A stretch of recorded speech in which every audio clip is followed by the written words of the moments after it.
हाय humans. कलयुग, इसका नाम सुनते ही हमारे मन में दो सवाल आते हैं। कलयुग क्या है और कलयुग का अंत क्या है? इसकी बात तो हम करेंगे अगली वीडियो में। पहले हम बात करते हैं जो भगवान कृष्ण जी ने महाभारत काल में पांडवों को कलयुग के बारे में 5 कड़वी जो सच्ची बातें बताई थी, वो आज हम आपसे डिस्कस करने वाले हैं। तो अंत तक बने रहिए हमारे साथ। कलयुग सबसे छोटा और मानव जाति के लिए बहुत ही लाभदायक युग। अब आप कहोगे कैसे? इसका आंसर तो मैं लास्ट में देने वाला हूँ। पहले बात करते हैं जो भगवान कृष्ण जी ने महाभारत काल में कलयुग के बारे में जो 5 कड़वी सच्ची बातें बताई थी, उनके बारे में। दोस्तों, भगवान कृष्ण ने महाभारत काल में ही कलयुग का विस्तार पूर्वक वर्णन कर दिया था कि कलयुग में लोग कैसे होंगे, उनका जीवन कैसे व्यतीत होगा, लोगों का व्यवहार कैसा होगा, एक दूसरे के जो प्रति प्रेम है वो कैसा होगा। तो आइए बात करते हैं उन्हीं सब के बारे में। महाभारत काल में 5 पांडवों के मन में एक ख्याल आया कि क्यों ना कलयुग के बारे में जाना जाए। वो 5 पांडव भगवान कृष्ण जी के पास गए। उन्होंने पूछा भगवान कृष्ण, हमें थोड़ा कलयुग के बारे में अवगत कराएं। प्रश्न को सुनकर भगवान कृष्ण थोड़ा मुस्कुराए और कहा कि यदि आप इन प्रश्नों का उत्तर जानना चाहते हो तो आप सभी वन में जाओ और वहाँ से लौटकर आपने जो जो देखा वन में उसे मुझे बताना। प्रभु की आज्ञा पाते ही 5 पांडव वन की ओर निकल पड़े। थोड़ी देर पश्चात वापस आए और सबसे पहले युधिष्ठिर भगवान कृष्ण के पास आकर कहते हैं कि भगवान, हमने वन में 2 सूंड वाले हाथी को देखा। तब भगवान कृष्ण जी कहते हैं कि कलयुग में ऐसे लोग राज करेंगे जो बोलेंगे कुछ और करेंगे कुछ। ये लोग दोनों ओर से शोषण करेंगे। ऐसे लोग कलयुग में राज करेंगे। अब भीम आए।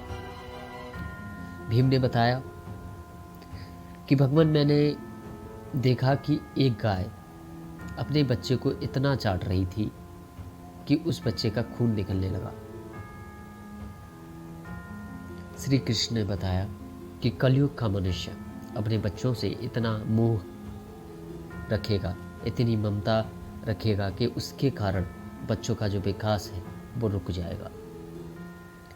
यदि किसी का पुत्र साधु बन गया तो सब उसके दर्शन करेंगे, परंतु स्वयं का पुत्र साधु बन गया तो माता पिता दुखी हो जाएंगे, रोएंगे कि मेरा पुत्र किस राह पर जा रहा है।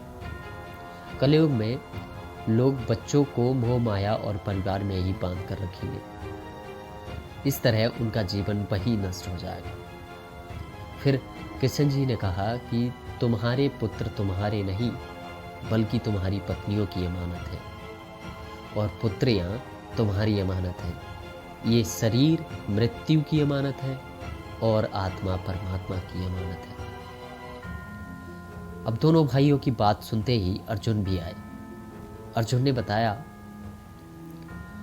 कि उन्होंने एक पक्षी को देखा जिसकी पंख पर वेद की रुचाई लिखी हुई थी, परंतु वो एक मनुष्य का मांस खा रहा था। यह देखकर मैं भी हैरान हो गया। तब भगवान कृष्ण जी कहते हैं कि कलयुग में ऐसे लोग होंगे जिन्हें विद्वान कहा जाएगा, किंतु उनकी जो मनसा, व्यक्ति का औधा चाहे कितना भी बड़ा हो जाए, परंतु उसकी जो नज़र रहेगी वो दूसरे के धन पर रहेगी। वो चाहेगा कि कब ये खत्म हो और मैं कब इसकी संपत्ति को हड़प लूं। ऐसे लोग बहुत होंगे, बहुत सारे होंगे। परंतु जो वास्तविक संत होगा वो कोई कोई होगा। करोड़ों में से 2 वास्तविक संत होंगे। तीनों भाइयों की बात सुनकर नकुल भी आ गए। नकुल ने कहा कि भगवान कृष्ण जी, मैंने देखा कि एक भारी चट्टान पर्वत से गिरी और बड़े से बड़े वृक्ष उसे रोक नहीं पाए, परंतु एक छोटी सी पौधे से टकराकर वह चट्टान वहीं रुक गई।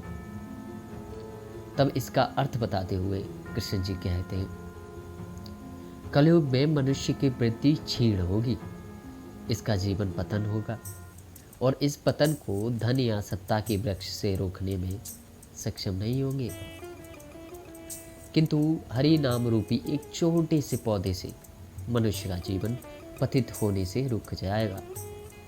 हरि कीर्तन करने से मनुष्य की वृद्धि प्रबल होगी।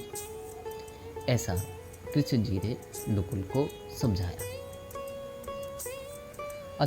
चारों भाइयों की बात सुनकर सहदेव से रहा नहीं गया। सहदेव ने भी भगवान कृष्ण को बता दिया कि भगवान, मैंने वन में अनेकों कुएं देखे, जिनमें से केवल बीच का कुआं खाली था, जो कि सबसे गहरा भी था। भगवान कृष्ण ने मुस्कुराते हुए जवाब दिया कि कलयुग में धनी व्यक्ति अपने शौक के लिए पुत्री विवाह में, उत्सवों में बहुतायत धन खर्च करेगा, मतलब बहुत सारे पैसे खर्च करेगा, परंतु किसी भिखारी को देखकर उसके लिए ना तो दया होगी और ना ही माफी। उसके प्रति कोई रुचि नहीं होगी। इंद्रियों की संतुष्टि, मद्रापान, मांस भक्षण और व्यसन में धन खर्चा किया जाए। जो लोग ऐसी आदतों से दूर होंगे उन पर कलयुग का नहीं बल्कि परमात्मा का प्रभाव होगा। ये 5 बातें थी जो भगवान कृष्ण ने महाभारत काल में 5 पांडवों को कलयुग के बारे में बताई थी, और ये सच भी हो रहा है। अब बात करते हैं पहले प्रश्न की जो मैंने पूछा था, कलयुग सबसे छोटा और मानव जाति के लिए बहुत ही लाभदायक युग क्यों है? उसका आंसर मैं देता हूँ।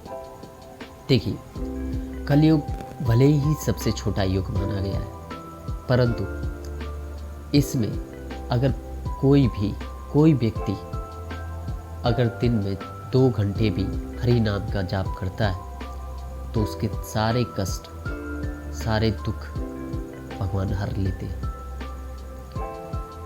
सभी योगों से ज़्यादा जो भक्ति का फल है वो कलयुग में मिलता है। इसीलिए मानव जाति के लिए ये बहुत ही लाभदायक युग है।